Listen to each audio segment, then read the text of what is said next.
काफ़ी लोगों को डाउट होता है कि हमें खाने में कौन सा ऑयल का उपयोग करना चाहिए। तो उस पर आज मैं डिस्कशन करूंगा कि आज से कुछ समय पहले हम लोग ट्रेडिशनल ऑयल का उपयोग करते थे, जिसमें सरसों का ऑयल, नारियल तेल, ऐसे ऑयल का उपयोग हुआ करता था। और उससे पहले कुछ कंपनियां थी जो कॉटन इंडस्ट्री थी उस टाइम पे, तो उन लोगों ने भी विचारा, उस कंपनी वालों ने या फिर काफी इंडस्ट्री ने विचारा कि जो ऑयल है उसको भी हमें बनाना चाहिए। तो उन लोगों ने क्या किया कि जो कपास का उपयोग तो कपड़ों में कर लेते थे, और जो सीड्स बचते थे उसमें से उन लोगों ने ऑयल निकालना चालू किया। और स्टार्टिंग में जो ऑयल था टॉक्सिक था, तो उसको रिफाइन कर करके उसको खाने लायक बना दिया। और मार्केट में काफी ऐसे ऑयल होंगे जो सीड्स ऑयल होंगे, जिसे वेजिटेबल ऑयल के नाम से जाना जाता है, लेकिन उसमें कुछ वेजिटेबल जैसा होता नहीं है, सिर्फ नाम का ही वेजिटेबल। आपको लगता होगा कि वेजिटेबल में से ही बनते हैं, वेजिटेबल से आता होगा, विचारते होंगे, लेकिन ऐसा कुछ नहीं होता। और नॉर्मली हमें जो घर में ऑयल का उपयोग करते हैं, की पहला फ्लेवर्स के लिए, दूसरा कुकिंग के लिए। तो अगर आपको फ्लेवर के लिए उपयोग करना है तो ऑयल अगर जितना गर्म आप करते जाओगे उतना उसका फ्लेवर कम होता जाता है। तो कम गर्म करके आप उसका फ्लेवर का उपयोग कर सकते हो, और डायरेक्ट भी उपयोग करोगे तो फ्लेवर रहता है।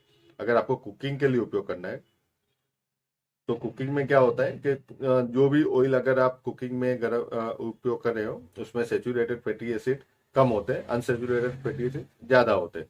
तो जिसके कारण क्या होता है कि जितना आप ऑयल को गर्म करोगे उतना अनसेचुरेटेड फैटी एसिड टूट टूट के अलग अलग केमिकल में डिवाइड हो जाते हैं, और वो टॉक्सिन होते हैं।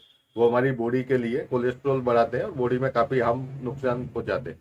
तो ऐसे ऑयल को आपको अवॉइड करना चाहिए जिसमें अनसेचुरेटेड फैटी एसिड ज्यादा है, बरोबर।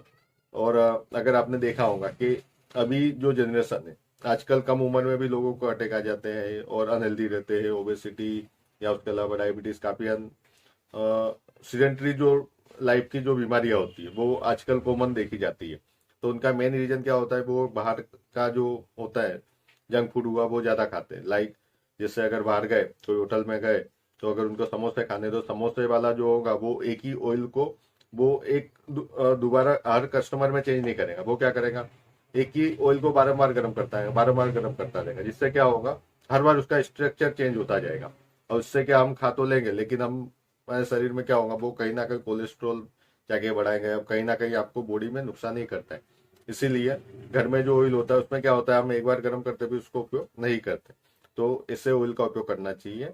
और जितना हो सके हमारे जो ट्रेडिशनल ऑयल थे, जैसे कि नारियल का तेल हुआ, सरसों का तेल हुआ, इससे ऑयल का उपयोग करना बेस्ट रहेगा।